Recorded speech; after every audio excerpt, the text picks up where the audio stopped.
বলি না, আপনি যে হাতে ভোট দিয়েছেন যে হার ফলাফলে আপনি কার্যকর করুন, এটাই সংকটের সমাধান হবে। আর বগুড়া শেরপুরের কেন্দ্র দখল, মারামারি, হামলা, জাল ভোট এর সাথে যুক্তদেরকে আপনি আইনের আওতায় আনুন। এই নির্বাচনের ফলাফল বাতিল করুন, এই দুটো আসনে নতুন নির্বাচনের তফসিল ঘোষণা করুন। আমি আজকের এই বিক্ষোভ পূর্ব সমাবেশে যারা সামিল হয়েছেন, বাংলাদেশ জামাত ইসলামের পক্ষ থেকে সকলকে আন্তরিক অভিনন্দন, শুভেচ্ছা জানিয়ে আমি আমার বক্তব্য শেষ করছি। আল্লাহ হাফেজ। বাংলাদেশ জিন্দাবাদ, বাংলাদেশ জামাত ইসলামী জিন্দাবাদ। এখন সভাপতির বক্তব্য শুনবেন, সুশৃঙ্খল ভাবে ঐতিহ্য অনুযায়ী আমাদের মিছিল শুরু হবে ইনশাআল্লাহ।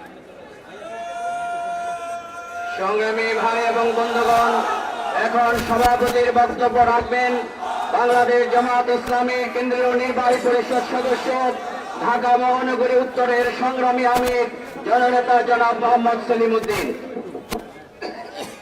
উপস্থিতির কাছে আপনারা মাথা নত করুন, জনরায় মেনে নিন।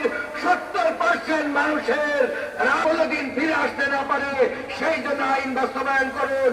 এই আহ্বান রেখে আমার বক্তব্য শেষ করছি। আল্লাহ হাফেজ। বাংলাদেশ জিন্দাবাদ, বাংলাদেশ জামাত ইসলামী জিন্দাবাদ। সমাবেশের এই পর্যায়ে বক্তব্য রাখছেন বাংলাদেশ জামাত ইসলামের কেন্দ্রীয় কর্ম পরিষদের অন্যতম সদস্য।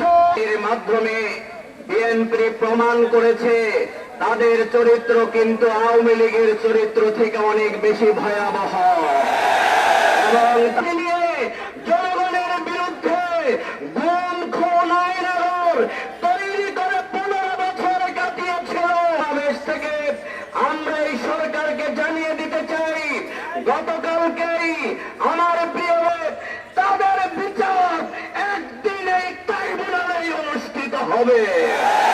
সংগ্রামী ভাই এবং বন্ধুগণ, তাই আজকের এই সমাবেশে 17 বছরে যে কাজ করেছে, আজকের এই নব্য ফ্যাসিবাদ গতকালকে নির্বাচনে তারা 2 মাসের মধ্যেই সেই ঘটনা ঘটিয়েছে।